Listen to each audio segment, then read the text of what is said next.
Mutiara Hikmah Official, menyingkap hikmah di balik sunnah.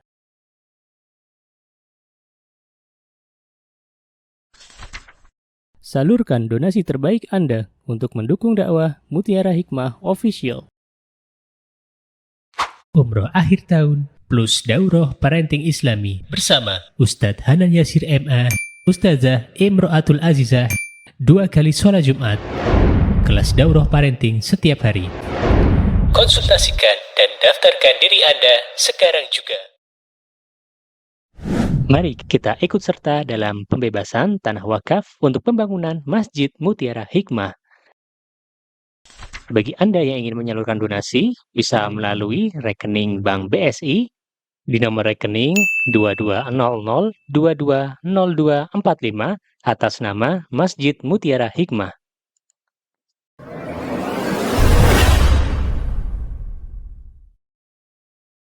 Ibu-ibu yang saya cintai karena Allah, hari ini kita akan belajar tentang obat ujub.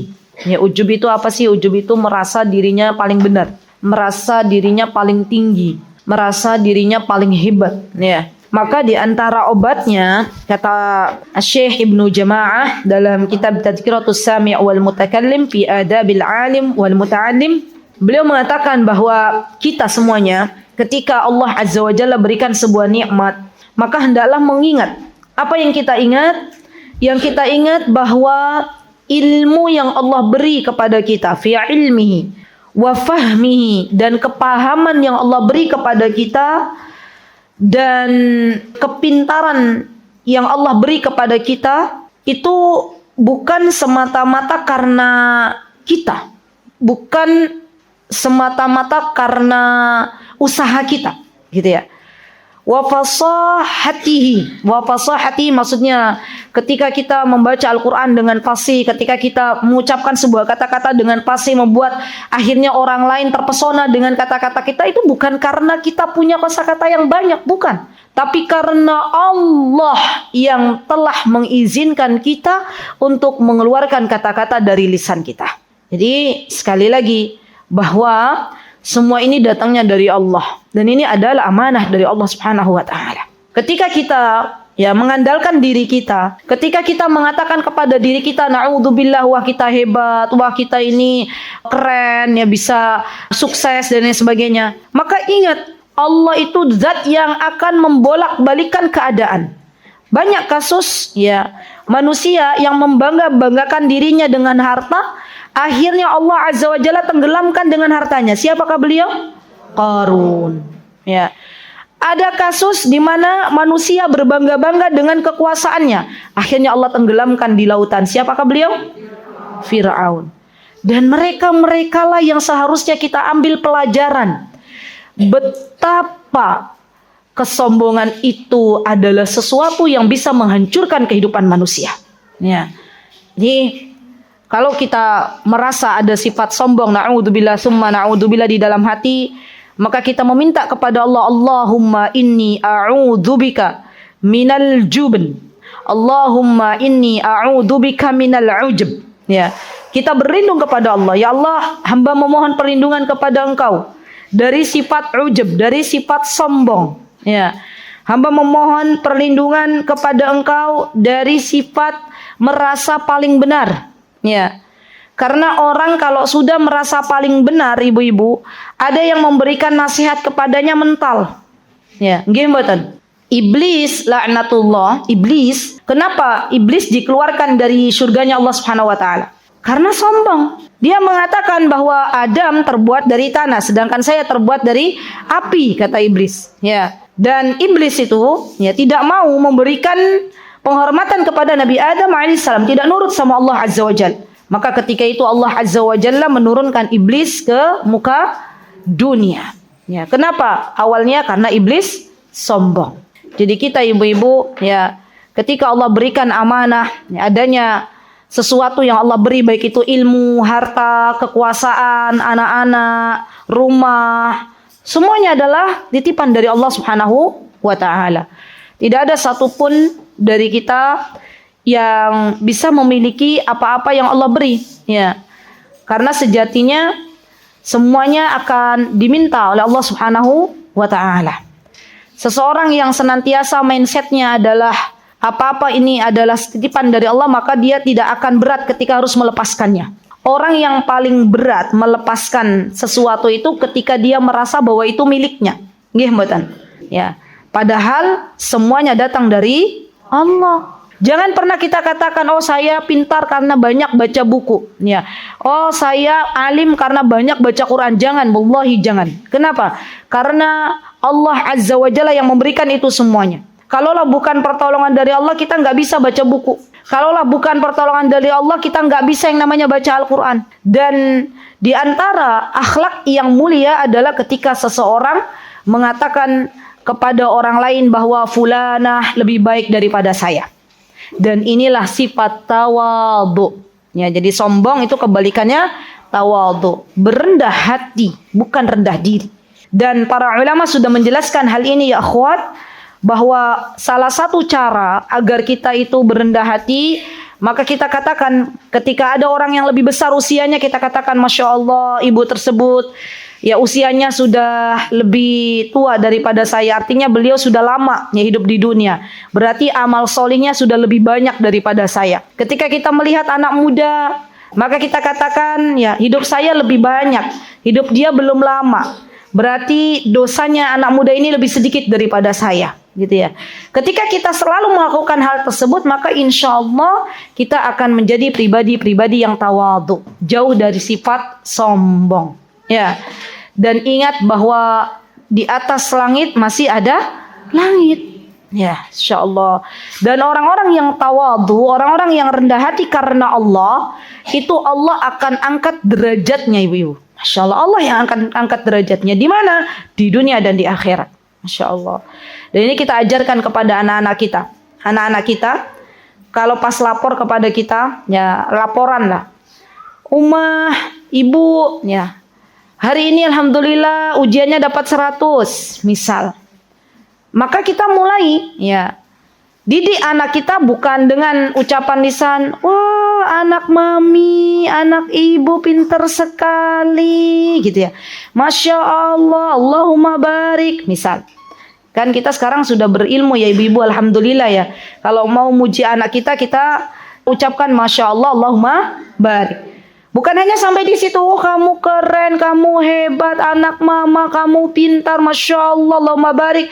Tapi kita titipkan sebuah ucapan kepada anak kita, alhamdulillah, ibu senang, kamu dapat nilai 100 ya. Tapi ingat, bukan karena kamu hebat nak, tapi karena Allah yang menolong engkau untuk bisa paham dengan ilmu. Coba deh, yuk, mulai didik anak-anak kita itu seperti itu. Sehingga nanti akan ada sebuah generasi di Indonesia ini yang mana ketika Allah nanti kelak memberikan amanah kepada mereka, mereka tidak menjadi orang yang ujub, tidak menjadi orang yang sombong, tidak menjadi orang yang semena-mena kepada rakyat. Ya. Mereka akan tahu bahwa kekuasaan ini adalah amanah dari Allah. Ya, ilmu ini adalah amanah dari Allah. Harta ini adalah amanah dari Allah. Semuanya adalah titipan dari Allah. Ya, PR ibu-ibu. PR. Ustadzah belum apa-apa udah kasih PR. Ya. Nggak apa-apa, kita perlu dibiasakan. PR ibu-ibu nanti kalau pas pulang, ya, anak kita lapor apa aja laporannya. Alhamdulillah sudah bisa naik sepeda misalnya. Atau apa saja laporan ke kita, sesuatu yang membuat dia itu apa ya ibu-ibu? Berbangga diri gitu ya. Karena anak-anak kan suka laporan ke kita. Iya enggak? Tadi aku di sekolah menang loh, pancoan sama temenku aku menang. Ya, pernah anak laki-laki saya bilang gitu. Saya katakan, bukan kamu menang karena kamu punya tangan nak, bukan. Tapi Allah yang telah memenangkanmu gitu. Ya. Jadi PR-nya kalau hari ini atau esok hari anak-anak ibu-ibu datang dengan berbangga diri nih atas apa yang mereka lakukan, kita mulai ya siapkan ya jurus kata-kata bahwa sejatinya kesuksesanmu itu bukan karena engkau hebat, tapi karena Allah yang telah menolongmu. PR silakan ditulis. Kemarin ada PR enggak? Apa PR-nya? Banyak PR-nya. Tadi saya lupa di awal PR-nya apa ibu-ibu? Satu. Profilnya diganti bukan makhluk bernyawa. Ya, karena kita sudah belajar yang namanya ain. Terus yang kedua, menghilangkan kata tumben. Masih ada nggak ibu-ibu yang bilang tumben? Masih? Ya. Minta sama Allah semoga kata-kata tumben itu hilang dari kita ya. Kemudian apa lagi? Kenapa Bu? Jangan mengomentari hal-hal yang buruk, jangan menyibukkan kita atau gimana? PR-nya. Tidak berkomentar yang buruk kepada orang lain. Masya Allah. Sudah 3 itu PR-nya. Alhamdulillah sudah dikerjakan semuanya. Masya Allah. Lupa gitu ya. Ini buku baru saya buka lagi gitu ya. Masya Allah. Kalau PR itu ditulisnya jangan di buku kayaknya Bu, di HP. Ya. HP itu kan sering ibu-ibu lihat.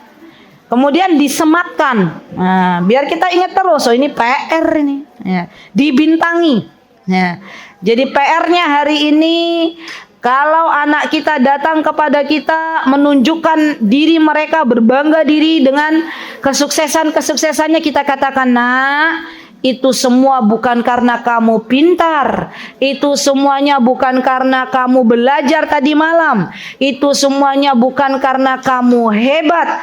Tapi itu semuanya adalah pertolongan dari Allah. Coba selipkan tauhid ini kepada anak-anak. Begitu ya ibu-ibu ya, insyaallah. Baik, kemudian Syekh mengatakan bahwa amanah itu dari Allah Subhanahu wa taala. Allah yang memberi dan Allah juga yang akan mengalihkan ya nikmat tersebut ya tidak ada pada diri kita. Masya Allah. Wa ma dzalika 'alallahi bi'aziz, dan itu mudah bagi Allah Subhanahu wa taala. Jadi kita jangan sombong. Ya, kenapa? Karena Allah itu zat yang maha luar biasa. Ya, ada orang hari ini kaya, besok miskin. Contohnya apa? Misalnya hartanya diambil lagi sama Allah Azza wa Jalla. Ada orang yang hari ini ngaku pintar, ya, IQ-nya tinggi, ya, bilang kepada masyarakat nih, saya nih paling pintar. Tiba-tiba setelah berkata demikian, pulang-pulang kakinya nggak bisa jalan. Nah, contoh itu mudah bagi Allah. Atau misalnya waliyadzubillah stroke, otaknya itu sudah nggak bisa jalan lagi. Kenapa? Karena dia mengatakan bahwa otakkulah yang, akalkulah yang hebat, bukan Allah Subhanahu wa taala. Jadi hati-hati ketika menyombongkan diri, mengatakan bahwa ini semuanya dari saya, padahal tentunya semuanya dari Allah Subhanahu wa taala. Baik, monggo Ustazah lanjutkan. Bismillah. Wa min adwiyatir riya'i al-fikru bi anna al-qalba kullahum la yaqdiruna 'ala naf'ihi bima lam yaqdihi Allahu lahu wa la 'ala dhurrihi bima lam yuqaddirhu Allahu ta'ala 'alayhi. Falima yuhbitu 'amalahu wa yadurru dinahu wa yushghilu nafsahu min ra'ati man la yamliku lahu fil haqiqati naf'an wa la darra. Masya Allah, barakallahu fiik, jazakillahu khair. Baik, yang kedua adalah obat ria, ibu-ibu. Nah, ini penting juga nih. Bagaimana caranya agar kita bisa sembuh dari yang namanya pengen dipuji, pengen diwongke, bahasa Jawane ya, pengen dihargai. Nah, ternyata di antara caranya ya akhwat adalah, kata Syekh, berpikirlah bahwa sesungguhnya kita sebagai makhluknya Allah itu tidak bisa melakukan sesuatu kecuali atas izin dari Allah. Dan kita sebagai makhluknya Allah, baik diri kita maupun orang lain, tidak akan bisa memberikan manfaat sedikit pun dan tidak bisa memberikan bahaya sedikit pun kecuali atas izin Allah Subhanahu wa taala. Ya. Ibu-ibu tahu yang namanya ria itu kenapa disebut ria? Ria itu berasal dari kata ro'a. Ro'a itu pengen dilihat. Ya, jadi ada seseorang ya dari hamba Allah yang kalau beramal solih itu pengennya dilihat, gitu ya. Tidak datang ke majlis ilmu kalau nggak dilihat oleh bestinya. Tidak mau ya memasakkan masakan yang enak kalau tidak dilihat oleh suaminya. Ya, semuanya pengen dilihat oleh makhluk Allah. Dan ternyata ketika di dalam diri kita dalam beramal solih hanya ingin dilihat oleh orang lain, tapi ternyata orang lain tidak mau melihat kita, maka kita akan kecewa. Apa sih yang menimbulkan kita kecewa selama ini itu ibu-ibu? Apa yang menimbulkan kita kecewa selama ini? Karena kita masih berharap kepada makhluk. Contoh, kita memberikan sesuatu kepada orang lain. Betul. Ya, di antara adab yang harus kita lakukan adalah berterima kasih kepada orang yang memberi. Nggih mboten? Tapi terkadang kita itu diuji oleh Allah Subhanahu wa taala. Allah pengen lihat seberapa ikhlas kita dalam memberi. Terkadang ya ibu-ibu, kita memberi orang lain dilupakan oleh Allah untuk mengucapkan terima kasih kepada kita. Ya. Maka ketika kita tidak mendapatkan ucapan terima kasih dari orang yang telah kita berbuat baik kepadanya, kemudian kita sakit hati, besoknya kita nggak mau lagi memberi dengan alasan kemarin aja dikasih boro-boro ngucapin terima kasih, gitu ya. Berarti amal solih kita dipertanyakan, untuk siapa amal solih kita. Jadi dalam hidup itu ya ibu-ibu, coba deh, yuk kita tuh banyak-banyak tafakur. Ya, kalau kita menemukan sebuah kekecewaan, tanya pada diri kita, oh mungkin bisa jadi saya masih berharap kepada makhluk, maka dari itu saya kecewa. Dan Allah akan beri itu sebagai pelajaran dalam kehidupan kita. Ya, jadi kenapa Allah berikan kekecewaan kepada kita? Karena Allah ingin membersihkan hati kita. Sejatinya Allah itu pengen agar amal ibadah kita diperuntukkan hanya untuk Allah Subhanahu wa taala. Bukankah di dalam Al-Quran Allah Subhanahu wa ta'ala menjelaskan, Qul inna salati wa nusuki wa mahyaya wa mamati lillahi rabbil alamin. Sesungguhnya salatku, ibadahku, sembelihanku, ya hidupku, matiku, semuanya hanya untuk Allah Subhanahu wa ta'ala. Dan syaitan itu ibu-ibu tidak tinggal diam. Ketika seorang hamba menginginkan, berharap hanya mendapatkan ridhonya Allah, setan nggak tinggal diam. Setan musuh kita bersama itu akan terus mengganggu kita. Di tengah-tengah perjalanan kita dalam menuntut ilmu, kita akan diuji oleh Allah. Ya, apakah benar-benar ketika kita datang ke majlis ilmu kita mengharapkan ridho Allah, atau ternyata kita pengen dipuji oleh orang lain? Ya, dan itu ujian. Maka dari itu para ulama, banyak mereka yang akhirnya memperbaharui niat-niat mereka, meminta ampun kepada Allah Subhanahu wa taala jikalau ada di dalam diri mereka sesuatu yang diniatkan bukan untuk Allah Subhanahu wa taala. Ya, Masya Allah. Dan ini penting bagi kita semuanya ya akhwat, untuk banyak-banyak mengevaluasi diri kita masing-masing. Selama ini saya belajar, saya keluar rumah, belajar Al-Quran, belajar agama itu untuk apa? Ya, untuk siapa? Ya. Bahkan orang yang ikhlas ini ibu-ibu, nih orang yang semuanya itu karena Allah, dia tidak akan berhenti manakala mendapatkan celaan dari manusia. Dia akan terus maju untuk beramal salih, karena baginya pujian dan celaan manusia itu tidak ada artinya. Orang yang belum meluruskan niat ketika berbuat kebaikan, ketika beramal salih, kemudian ada yang nyinyirin, ada yang mencela, ada yang ngomentarin, rata-rata kita nih Bu, berhenti atau tetap maju?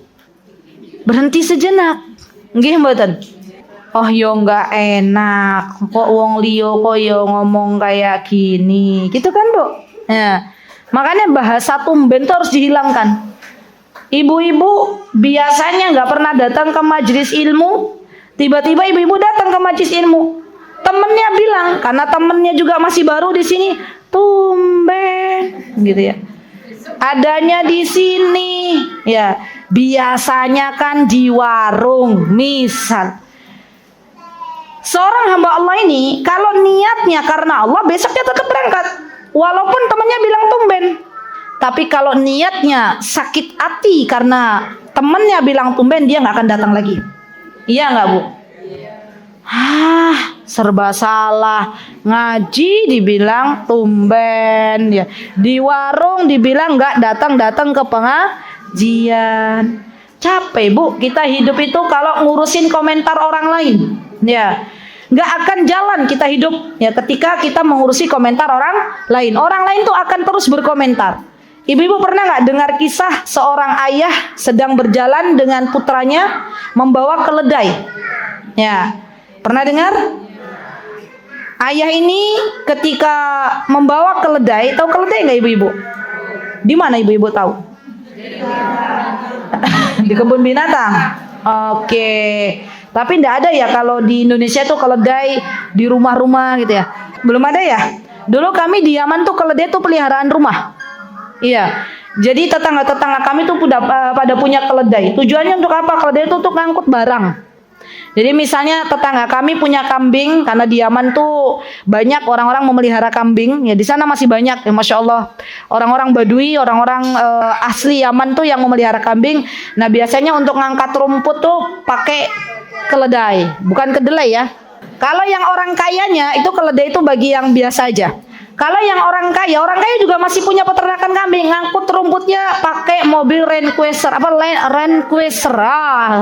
Mobil sekeren di Indonesia, mobilnya para pejabat, di Yaman tuh buat ngangkut rumput. Iya. Subhanallah. Ya. Jadi ibu-ibu ndak heran ya kalau kita lihat ibu-ibu pas ke Mekah gitu ya, pas umroh, haji. Di Mekah, Madinah yang ibu-ibu lewat itu mobil-mobil bagus-bagus kan Bu? Ya. Tapi banyak kan yang penyok-penyok? Banyak. Karena hati mereka tuh bukan kepada dunia. Ya, dunia bagi mereka itu adalah sebuah selingan saja. Ya.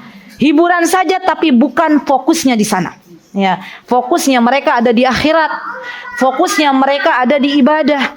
Ya, karena mereka paham bahwa tujuan dihidupkan oleh Allah Azza wa Jalla adalah untuk beribadah. Jadi balik lagi. Jadi sesungguhnya ibu-ibu tadi cerita bahwa seorang anak dan bapak ini lagi bawa keledai. Mereka nggak naikin keledai. Orang-orang bilang apa Bu? Gimana toh? Ya, ada keledai kok nggak dinaikin? Ya sia-sia dong bawa keledai. Kata bapaknya, ya udah nak, bapak yang naik ya nak ya. Kamu yang nggak usah naik. Kamu dibawa aja jalan. Orang-orang berkomentar apa mboten? Kepiye toh? Bapak iki ora sayang ke anaknya gitu ya, malah naik keledai, anaknya dibiarkan berjalan.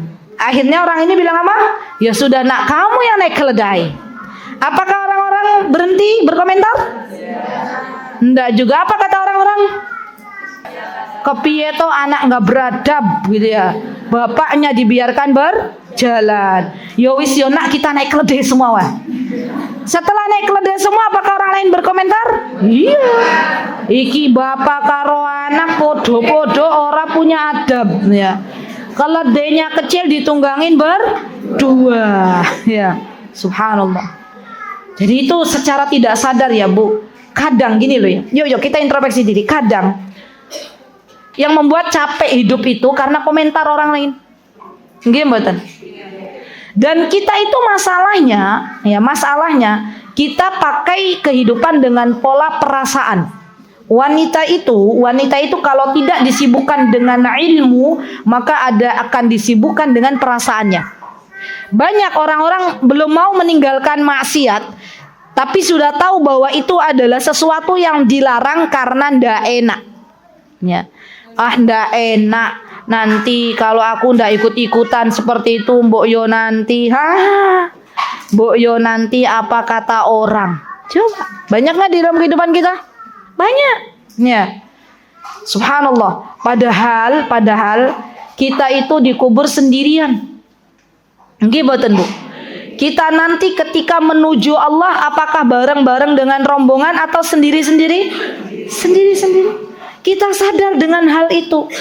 Tapi ternyata terkadang jiwa ini masih menganggap bahwa komentar orang lebih didekatkan, lebih dikedepankan, malu kepada orang lebih dikedepankan daripada malu kepada Allah Subhanahu wa taala.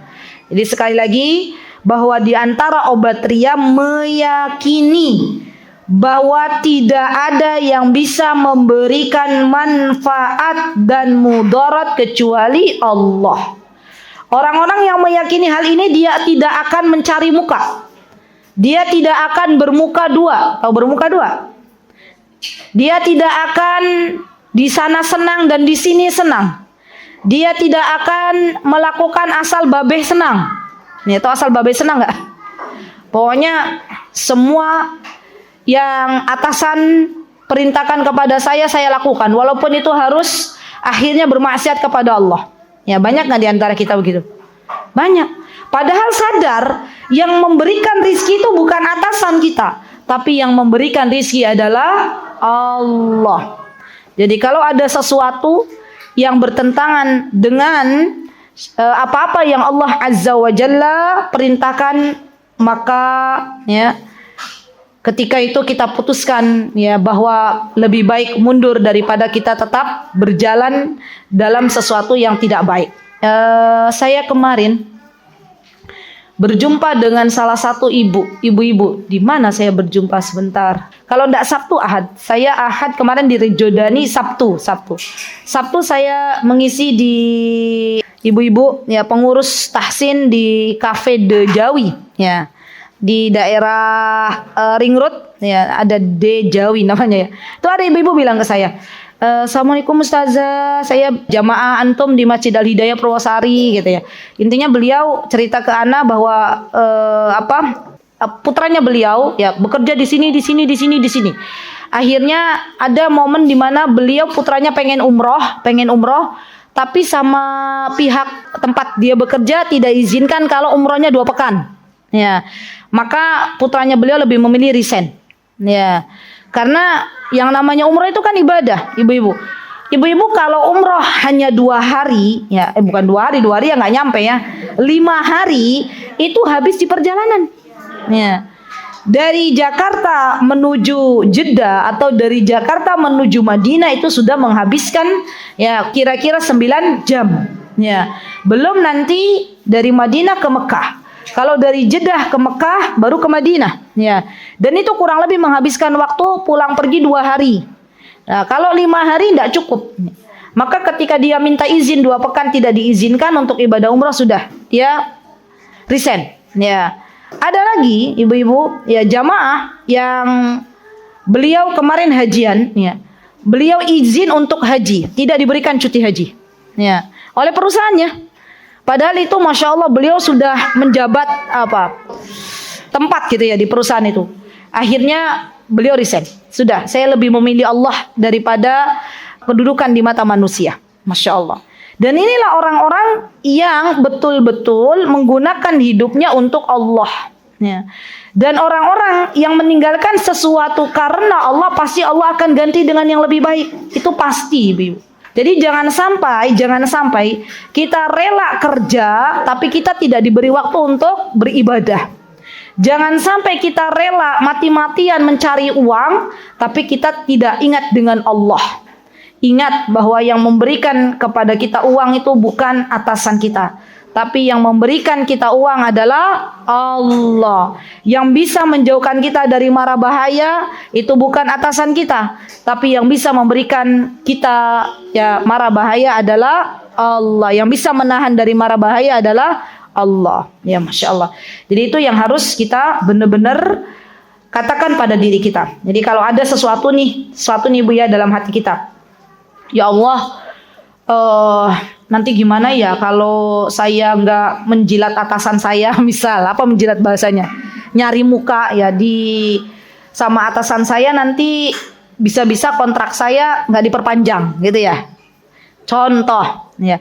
Maka ketika nanti ya terjadi sebuah peristiwa di mana kontraknya nggak diperpanjang oleh atasan, kita katakan Allah akan memberikan yang lebih baik.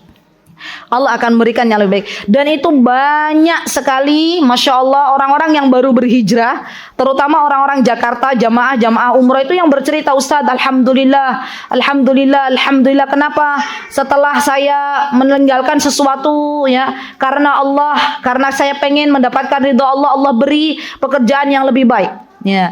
Terkadang kita ini manusia ibu-ibu tidak mudah move on dari zona nyaman kita.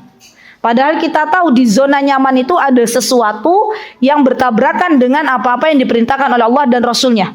Ya, kenapa? Karena kita lebih memilih untuk berada di sana dengan kenyamanan kita dan kita lupa bahwa yang memberikan kenyamanan adalah Allah. Ya, baik. Dan orang-orang yang ria, orang-orang yang pengen dipuji oleh orang lain, sebelum dia berbuat rianya akan disibukkan oleh Allah Azza wa Jalla dengan berbagai macam penderitaan. Contoh. Ibu-ibu mau datang kajian. Ya. Ibu-ibu misal nih, tapi kayaknya nggak ada di sini, di negeri Konoha sana. Ya. Ada yang mau datang kajian. Ada yang mau arisan lah misalnya, atau jangan arisan, datang kajian. Dia pakai baju. Ya Allah, saya kemarin udah pakai baju ini udah pernah. Ya. Pakai baju ini udah pernah. Baju yang ini nih yang belum pernah. Baju brand terbaru. Ya, syar'i yang paling baru gitu. Kan ada tuh. Paling baru, paling update modelnya. Kayaknya semua jamaah di kajian belum punya kecuali ana, misal contoh. Dipakailah baju ini.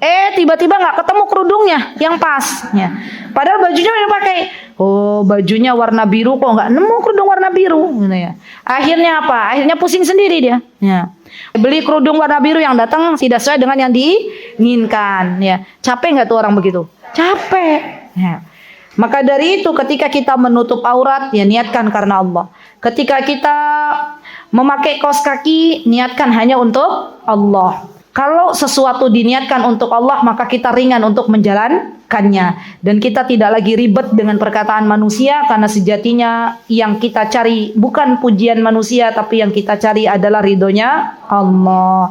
Dan ini Ibu, sesungguhnya ini juga pelajaran untuk diri saya. Ya, pelajaran untuk kita semuanya. Kita itu masih terus berbenah. Ya, berbenah menjadikan diri kita lebih pantas di hadapan Allah Subhanahu wa taala, bukan lebih pantas di hadapan manusia. Dan hati-hati, ini pesan saya. Ketika kita berada di dalam kesendirian, terkadang ada orang-orang yang dia gemar melakukan berbagai macam amal soleh ketika di hadapan orang banyak, dan dia berbuat maksiat ketika sedang sendirian. Ya. Orang-orang yang berani berbuat maksiat ketika sendirian, maka kata para ulama ini yang menyebabkan akhirnya dia su'ul khatimah. Jadi na'udzubillah summa na'udzubillah. Semoga Allah jauhkan kita semuanya dari hal-hal tersebut. Jadi ada orang yang kelihatannya Masya Allah dia hafidh 30 juz misalnya ya. Di mata kita dia orang yang Masya Allah mulia, terpandang. Tapi kok ternyata su'ul khatimah. Itu bisa jadi dia termasuk orang-orang yang ketika sendirian bermaksiat kepada Allah Subhanahu wa taala, dan ini yang menyebabkan su'ul khatimah. Maka hati-hati. Ya, ada seseorang ibu-ibu yang berkata kepada gurunya, "Wahai guruku," saya lupa Hasan Al-Basri atau yang lainnya. Beliau berkata, "Wahai guruku, saya pengen bermaksiat kepada Allah." Kata gurunya, "Boleh kamu bermaksiat kepada Allah, tapi dengan syarat. Yang pertama, jangan bermaksiat di buminya Allah." Orang itu bingung. Jangan bermaksiat di buminya Allah tuh gimana? Ya, kita hidup di buminya Allah, tapi nggak boleh bermaksiat di buminya Allah. Yang kedua, ya syarat yang kedua, kamu boleh bermaksiat tanpa dilihat oleh Allah. Nah, dia bingung lagi. Gimana mau bermaksiat? Allah selalu melihat saya. Ya, akhirnya ya murid ini tidak jadi bermaksiat. Ya, Masya Allah. Dan inilah Masya Allah buah dari keimanan. Kita harus tahu bahwa Allah Subhanahu wa taala senantiasa melihat apa yang kita lakukan, apa yang kita ucapkan, dan kita pertanggungjawabkan di hadapan Allah Subhanahu wa taala. Baik, kemudian kata Syekh, ketika kita tahu bahwa seluruh makhluk ini tidak ada yang bisa memberikan manfaat dan mudarat, maka apalagi riya ini adalah sebuah amalan yang bisa menghilangkan pahala. Ya, menghilangkan pahala-pahala kita. Allah tidak menerima amalan dari orang yang berbuat riya.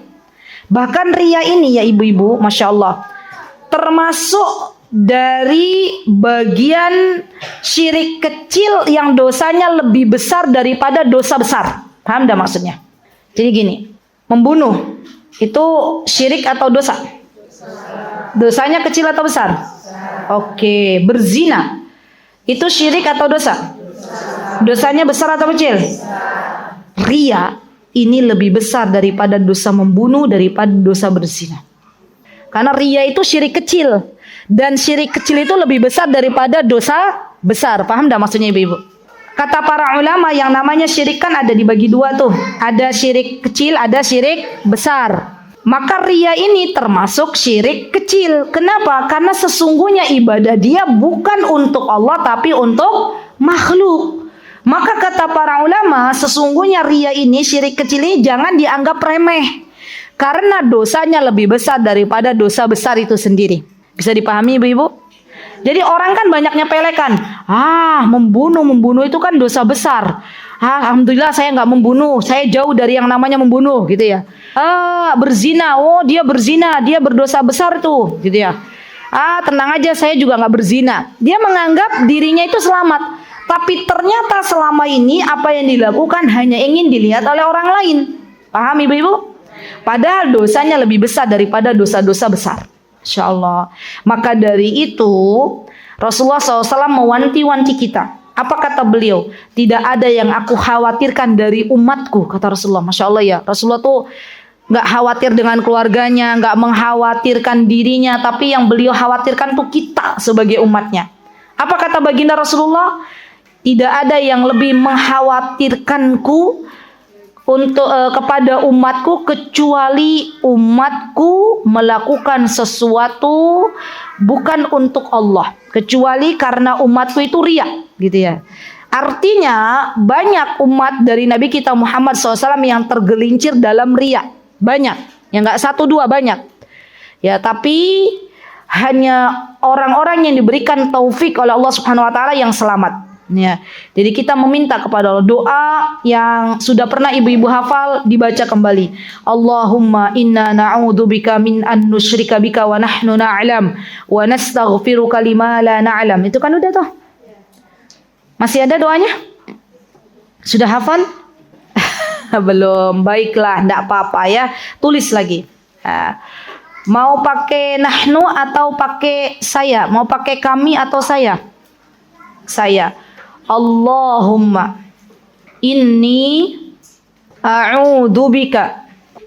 Allahumma inni a'udzubika min an usyrika bika. Allahumma inni a'udzubika. Ada beberapa riwayat, ada yang tidak memakai min anna, ada yang pakai. Allahumma inni a'udzubika min an usyrika bika.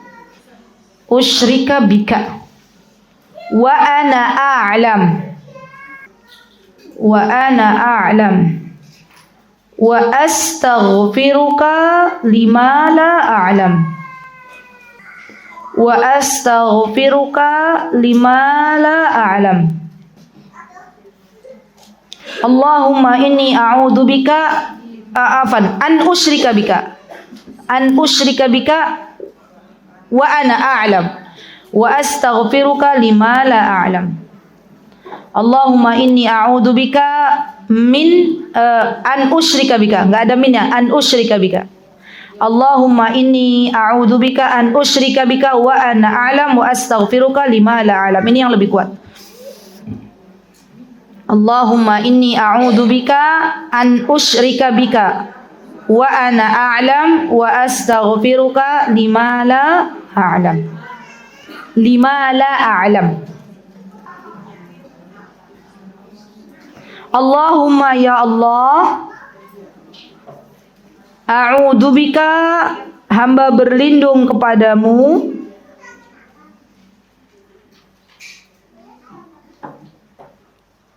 an usyrika bika, dalam menyekutukanmu,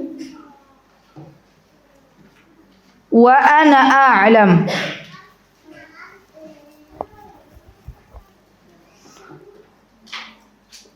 wa astaghfiruka lima la a'lam. Wa astaghfiruka, dan hamba memohon ampunan kepadamu atas apa-apa yang hamba tidak ketahui. Sudah ibu-ibu? Kemudian doa yang hendaklah kita baca, ya muqallibal qulub, tsabbit qalbi ala dinik. Dan yang kita baca ibu-ibu, ini juga bagus nih. Allahumma inni a'udzubika min jahdil bala. Ini penting banget. Jahdil bala. Jahdil bala itu ya Allah aku berlindung kepadamu dari bencana. Jahdil bala, dari buruknya bencana. Misalnya apa tuh longsor, nah, itu terkena letusan Gunung Merapi, ya itu bencana-bencana yang buruk. Ya. Allahumma inni a'udzubika min jahdil bala. Jahdil bala atau penyakit-penyakit yang buruk itu sama bencana. Jahdil bala wa darqis syaqa. Ya, darqis syaqa kita berlindung kepada Allah dari kesengsaraan. Darqis syaqa. Darki asyaqa. Yang pertama pakai kaf, yang kedua pakai qaf. Wasu'il qada'i. Su'il qada adalah qada atau keputusan yang buruk, su. Terakhir wasyamatatil a'da, wasyamatatil a'da. Cacian para musuh. Saya tulis yang ini. Yang tadi sudah kan yang pertama? Allahumma. Ini bagus karena kita itu sebelum Allah datangkan hari kiamat akan banyak bencana-bencana. Allahumma inni a'udzubika min jahdil bala'i wa darqish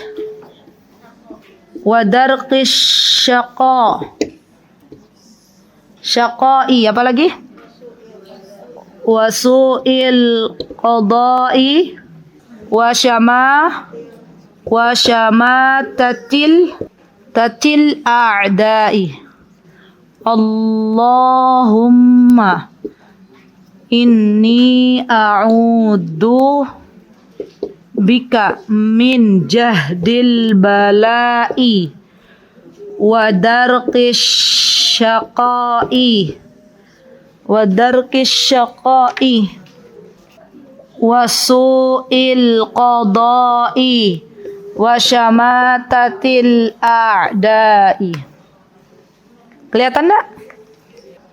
Bagi ibu-ibu yang nggak mau pikun, ya kan kayaknya banyak juga para senior di sini ya, atau yang mau menuju ke arah sana.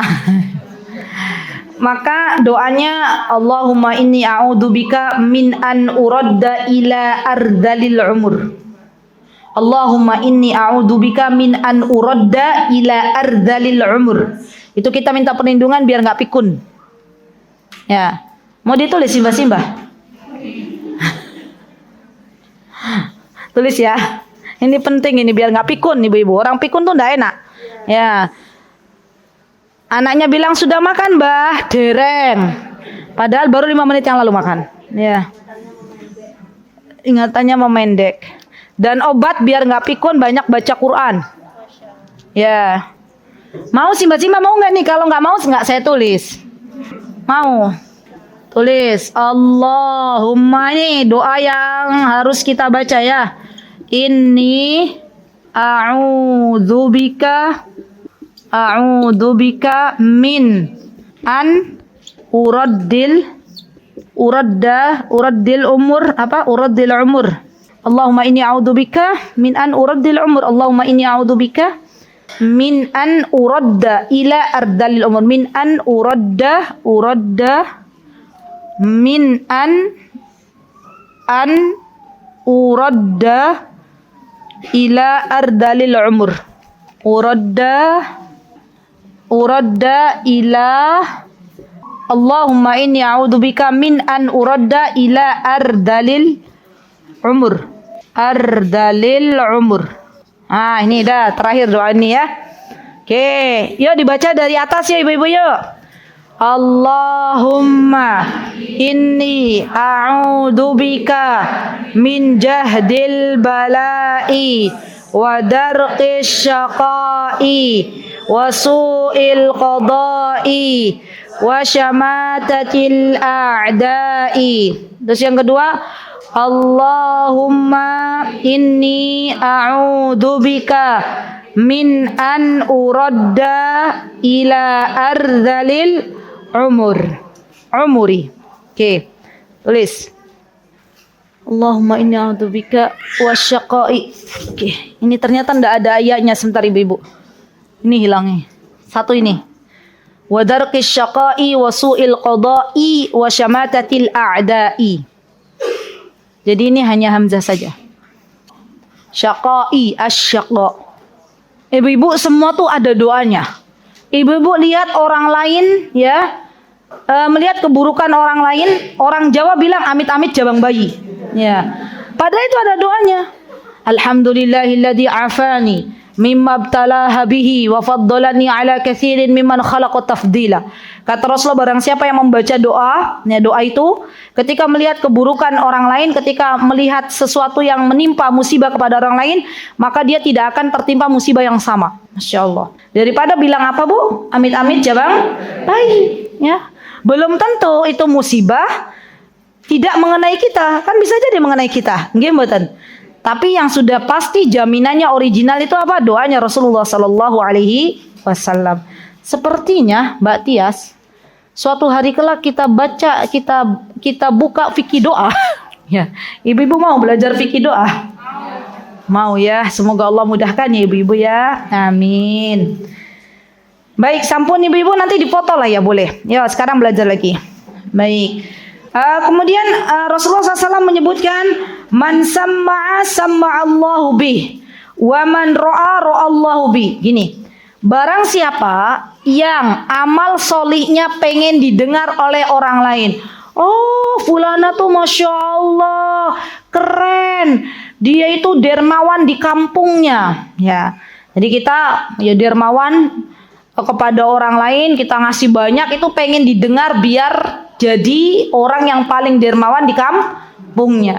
Kalau kita niatnya begitu, maka Allah akan perdengarkan kepada orang lain tentang keburukan kita. Sebaliknya, ketika apa yang kita lakukan pengen dilihat oleh orang lain, maka Allah akan bukakan kepada orang lain untuk melihat aib-aib kita. A'udzubillah summa na'udzubillah. Ya, jadi kebalikannya. Ya, bukannya kita mendapatkan pujian, tapi justru Allah akan membuka aib-aib kita. Ya. Baik, monggo Ustazah lanjutkan. Min adwiyati ihtiqari nasi tadabburu qawlihi ta'ala la yaskhar qawmun min qawmin asa an yakunu khairan minhum. Lanjut. Inna khalaqnakum min dzakarin wa untha wa ja'alnakum syu'uban wa qabaila lita'arafu. Inna akramakum 'indallahi atqakum. Surat Al-Hujurat. Fala tuzakku anfusakum wa a'lamu biman ittaqu. Masyaallah, lanjut. Baik, lanjut Ustazah sampai fi ma'asihi. Warubbama kana al-muhtaqaru atahara 'inda Allahi qalban wa azka 'amalan wa akhlasa niyatan kama qila inna Allah ta'ala afqa thalathatan min thalathatin waliyuhu min ibadihi fi di tempatnya antum min waliyuhu fi ibadihi wa ridahu fi ta'atihi wa ghadabihi min fi ma'asihi. Masya Allah, barakallahu fiki. Baik ibu-ibu, kemudian di sini di antara obat ketika kita selalu mengatakan orang lain itu lebih rendah daripada kita, ketika kita selalu nyinyirin orang lain, ketika kita menganggap remeh orang lain, maka ingatlah bahwa Allah Subhanahu wa taala menyebutkan dalam surah Al-Hujurat. Yuk kita renungi bersama surah Al-Hujurat. Apa kata Allah Subhanahu wa taala? A'udzubillahi minasyaitonirrajim. La yaskhar qaumun min qaumin asa an yakunu khairan minhum. Kata Allah, janganlah kalian tuh saling mencela. Janganlah kalian tuh saling mengejek satu sama lain. Karena sesungguhnya bisa jadi ya, orang yang kita cela, orang yang kita ejek ternyata lebih baik daripada kita. Maka di antara musibah yang Allah Azza wa Jalla berikan kepada seorang hamba ketika na'udzubillah lisannya mudah mencela. Itu musibah. Ketika ada di antara kita yang dikit-dikit mencela orang lain, yang dikit-dikit membuli orang lain, maka perhatikan bahwa Allah Azza wa Jalla melarang kita untuk saling membuli. Ya. Jadi kan sekarang tuh banyak tuh sekolah-sekolah anti bullying gitu ya. Sekolah-sekolah yang akhirnya banyak anak-anak korban bully gitu kan. Ada dalam Al-Quran. Ya obatnya apa? Obatnya bisa jadi orang yang kalian bully, orang yang kalian cela itu lebih baik. Ya. Jadi jangan pernah mencela. Dan ini ajarkan kepada anak-anak kita. Nak, nggak boleh loh nak ngejek orang lain. Karena saya tuh sering mendengar ya anak-anak kelas sore terutama. Kan di tempat kami tuh ada kelas pagi, ada kelas sore. Kelas pagi ini untuk anak-anak usia 4 sampai 6 tahun. Kemarin alhamdulillah sudah dibuka playgroup, berarti kurang dari 4 tahun sudah bisa masuk. Ada yang kelas sore. Kelas sore itu untuk anak-anak lulusan 1 SATU yang melanjutkan SD di luar tapi pengen melanjutkan hafalannya. Dan ibu-ibu tahu ternyata pembulian itu lebih banyak terjadi pada anak-anak usia SD daripada anak usia TK.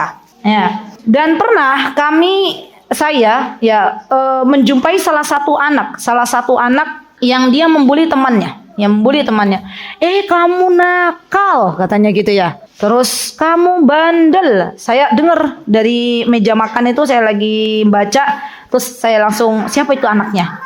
Terus saya bilang, sini nak, sini. Salim dulu sama Ustazah Aziza, salim. Kok tadi Ustazah Aziza dengar kamu bilang, kakak bilang, karena dia suka dipanggilnya kakak bilang ke temennya kamu bandel, kamu nakal. Itu kenapa? Biasanya juga mama bilang begitu ke aku.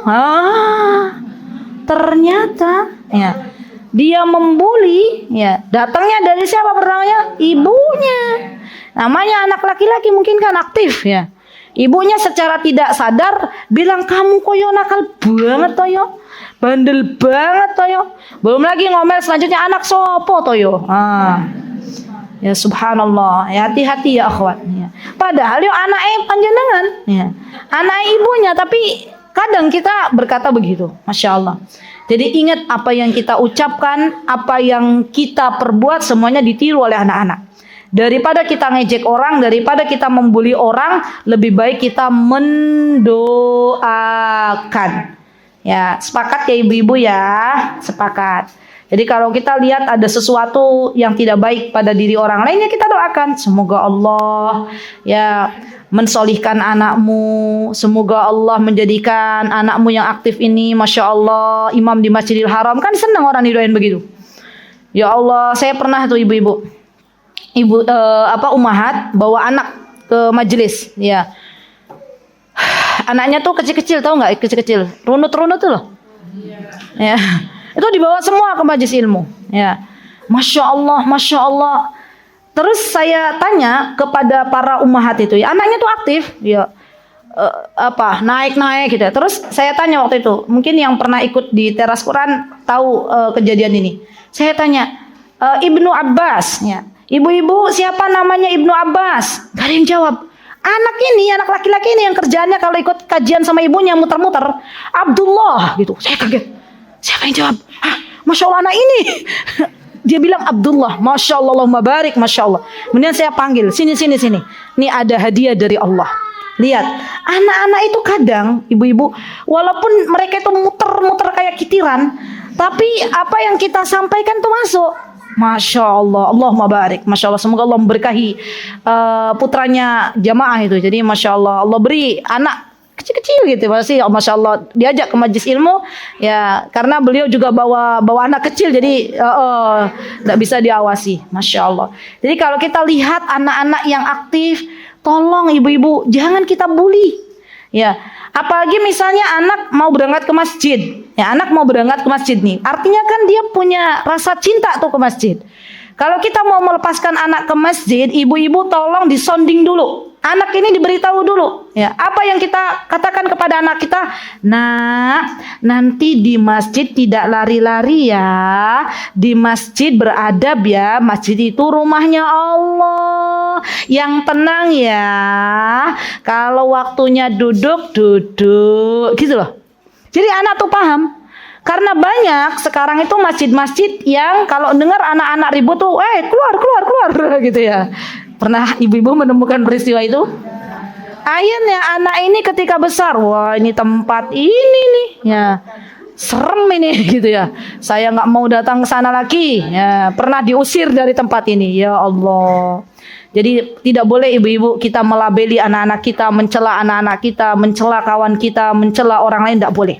Ya bisa jadi orang yang kita cela adalah lebih baik daripada kita.